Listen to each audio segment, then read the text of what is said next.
We're going to talk more about the situation in Lebanon and the impact on children in particular now with Christophe Boulierac, who's the Chief of Advocacy and Communication for UNICEF in Lebanon. Thank you very much for speaking to us on France 24.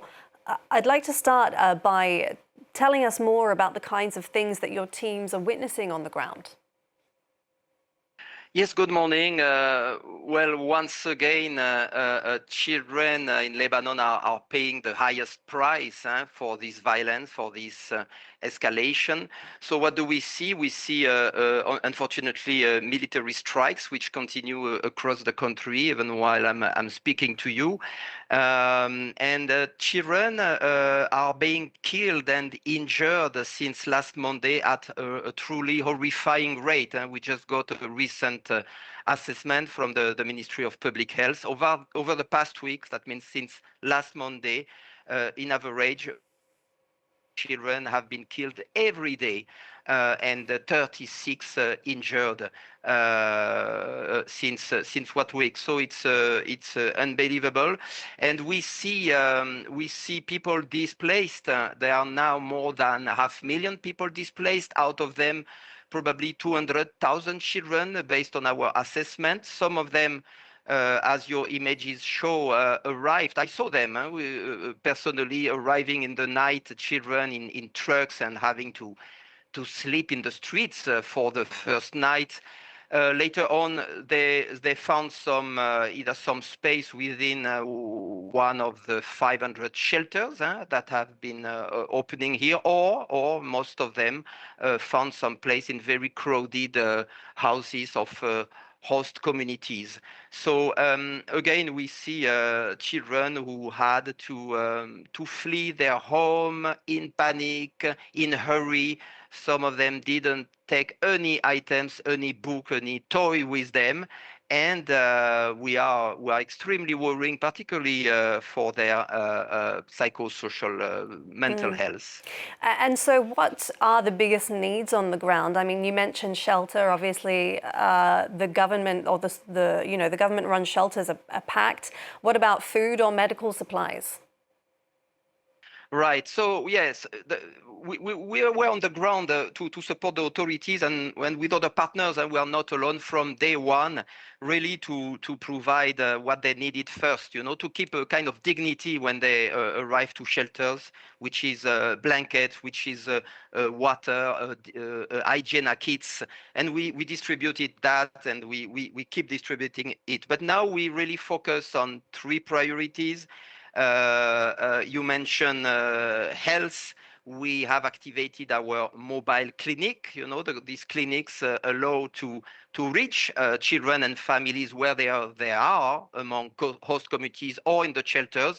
This allows to make sure that there are no disruptions on immunization, that they can see a doctor, medical consultation, that the pregnant mother can have a monitoring on their pregnancy. We have also distributed a lot of medicine to the ministry, to the hospitals, to the primary health centers, and we are also have a program to support the traumatic surgery, the capacity of hospital to perform surgery on injured children. There are many injured children, and we support some hospitals really to do this surgery. One very important priority is really education.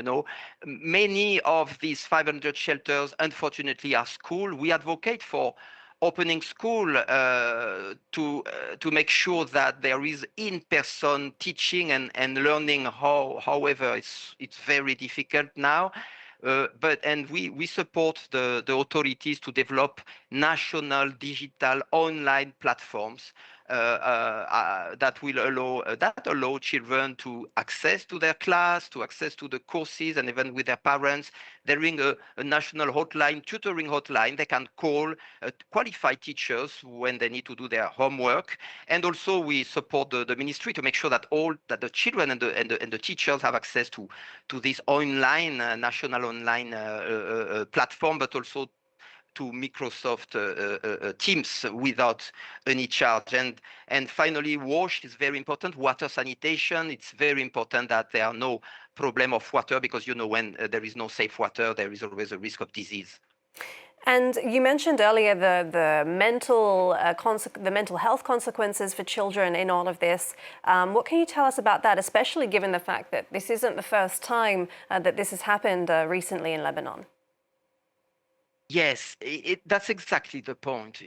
16 months ago, we were here, and in the shelters, I heard terrible statements from children. Frankly, I remember 16 months ago, I heard one child who told me, "Listen, I want to."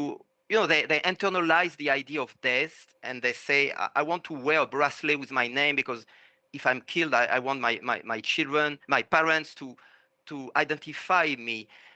He was 8 years old, and again, this happened 16 months ago.